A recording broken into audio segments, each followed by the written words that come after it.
Hartbeespoort is normally buzzing during Easter, but the lockdown has dealt a major blow to the tourist town. What does this mean for the community who also then benefit from an influx of visitors? Now, eNCA's Aviwe Mtila is assessing that situation for us on the ground, and he joins us now for an update. Aviwe, what do you have for us in terms of how the community is feeling? Of course, given that Easter is usually a time when the town is buzzing.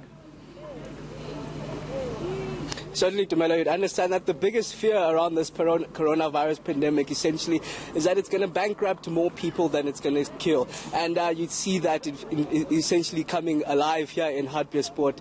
You'd understand that around this time, the Easter holidays, this is the second busiest time of the year for them after the festive season. Essentially, this is where they make enough money to stave off starvation for the winter. But now, of course, business itself is on lockdown, which essentially means that the community, especially the community members that make those peace jobs here, aren't essentially having them. They've come out in droves now to this restaurant that you see behind me. In fact, they're receiving food donations, essentially where even though the business itself isn't making much, they are giving the community something to eat. But let's just catch up with the business owner here, Carlos Vilela. Carlos, very humanitarian thing that you're doing over here, but how are you surviving even with this?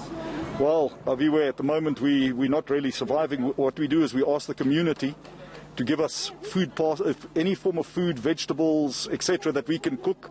We're utilizing the little gas that we had left over, and obviously we got the infrastructure, and we utilize that to cook meals, obviously given away for free. We're trying to get every little scrap of food we can together to cook for the people. But in terms of actual from our side, we're totally dependent on the community, because according to the powers that be, there's no food parcels, there's nothing of that coming our way.